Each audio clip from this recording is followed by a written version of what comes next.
Hi, my name is Lauren Rogers, and the marine protected area that I chose this term was the Arctic National Wildlife Refuge. The Arctic National Wildlife Refuge resides in the northeast corner of Alaska. The refuge stretches 200 miles from the Arctic Ocean to the south over the Brooks Range and goes into the boreal forest of the Yukon River Basin. The Arctic Refuge is over 19 million acres and is home to many types of climates and communities. You can also compare the refuge to the size of South Carolina.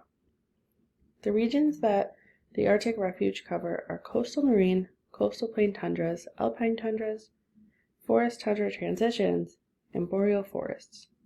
Due to this diversity, the Arctic Refuge is home to many different types of wildlife. The Eisenhower administration established the Arctic National Wildlife Refuge in 1960. At the time, the refuge was only 9 million acres, and the administration aimed to preserve the wildlife, wilderness, and recreational values. 20 years later, in the year 1980, the Alaska National Interest Lands Conservation Act established the Arctic National Wildlife Refuge range as part of the larger Arctic National Wildlife Refuge. 40% of the refuge was designated as wilderness. For thousands of years, indigenous caribou hunting cultures have lived off the lands of the Arctic National Wildlife Refuge. Today, the refuge is home to the Inupiat people of the North Coast and the Gwich'in people of interior Alaska and northwest Canada. The Gwich'in people live in the boreal forest and are also a part of a larger community known as the Athapaskans. Due to a wide range of different types of communities, the Gwich'in people have a population of 3,440 people. The Inupiat people have resided in Alaska for over 4,000 years and have adapted to live in the harsh Arctic environment. In the past, the Inupiat people hunted seals, caribou, and bowhead whales. Bowhead whale hunting is a big part of the culture, not only for just food, but for a sense of community due to the largest of the whale hunting was to be done in teams. Today, the Inupiat people are still celebrating the culture by hunting whales and other species. Due to the size of the refuge, there are two different types of landscapes. The northern part of the refuge has landscapes that include barrier islands, river deltas, salt marshes, and coastal lagoons. The southern part of the refuge has landscapes that include wetlands, south-flowing rivers, and boreal forests. But as you go north along the Yukon River, the forests become less and less dense.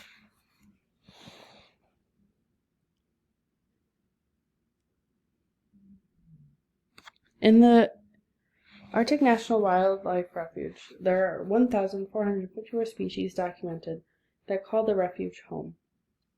The Arctic Refuge is home to all three of the North American black bears and also home to the porcupine caribou herd, the Central Arctic caribou herd, muskox, Dall sheep, wolves, and wolverines. There are more than 200 bird species from all 50 states that rest in the refuge. There are 11 species that reside in the Arctic National Wildlife Refuge that are a part of the IUCN Endangered Species List. The species include 7 birds and 4 mammals. The birds that are on the list are snowy owl, old squaw, rusty blackbird, white-winged scotard, horned grebe, Steller's elder, and black-legged kittiwake. The 4 mammals that are on the list are caribou, polar bear, hooded seals, and walrus. Due to the increasing temperatures, the Arctic Refuge has risen 6.5 degrees Fahrenheit since 1949. Due to the increase in temperature, this puts sea ice, permafrost, and snow at risk of melting. A primary reason as to why the polar bears are on the endangered list is because of the sea ice melting. This allows for the polar bears to not be able to fish or to hunt, which creates risk for starvation.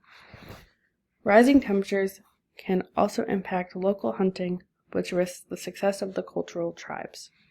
Because of the rising temperature, This can increase water surface temperatures, which allows for declining of certain fish populations. 69 of the 157 coastal plain bird species are at risk of extinction. Due to the declining of fish population, less and less resources are able to fulfill the nutritional value of these birds. Drilling for oil would also release large amounts of carbon, putting not only Alaska at risk, but all of North America due to the increased temperatures. During the presidency of Trump administration, the administration was pushing for access to oil by drilling. This would destroy so many ecosystems that would put more species on the endangered list, and eventually they would become extinct.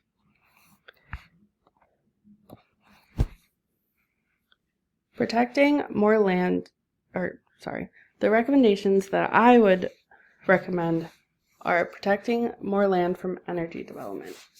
Right now, only 5% of Alaska's coastal plain is protected from development. 24 million acres of Alaskan land is also open to energy development. If the Trump administration passed more drilling, then more land in Alaska would be developed for energy. This, like mentioned, would create so many issues of ecosystems, including habitat loss, carbon emissions, and many more. If we increase the carbon emissions, then there would be an even more rapid increase of rising temperatures, not only in North America, but worldwide. We also should pass regulations that would protect the 11 species that are currently on the IUCN list.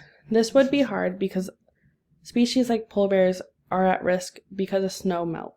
And this is because of increased temperature, which is usually caused by carbon emissions. If we would aim to protect the polar bears, this would be a worldwide issue, we would have to get so many countries to help decrease carbon emissions, and this would not be an immediate fix, but it take years and years, and it might be too late for the polar bears. Not allowing commercial hunting or fishing within the refuge. Due to the refuge being 19 million acres, it is very hard to monitor what is happening within the refuge. Though we do allow permit applications for commercial hunting and fishing, we can only do so much because we do not know what the people we allow permits to are actually hunting. Due to Alaskan laws, the public, regardless if they have a permit or not, can bring guns and fishing gear into the refuge. Like mentioned, due to the size of the refuge, it is very hard to monitor what people do, so we do not know the actual severity of the risk that the species are facing in the refuge. The Arctic National Wildlife Refuge is home to not just plants and animals, but cultural tribes as well. Not protecting the refuge would endanger the lives of thousands of people and thousands of unique wildlife species. Passing regulations that would protect the refuge from threats like drilling could allow us to preserve one of the last few places that remain somewhat untouched by humans. Right now, in the year 2022, it is very hard to see places that haven't been touched by humans. Even if we haven't physically touched some ecosystems, due to the increase in rising temperatures and the warming of ocean temperatures, we're still causing harm to the ecosystems. The importance of marine protected areas is to reserve the species that are being put at risk by humans. Marine protected areas are one of the last few ways we can help save populations and increase populations that would protect and make the ecosystem sustainable.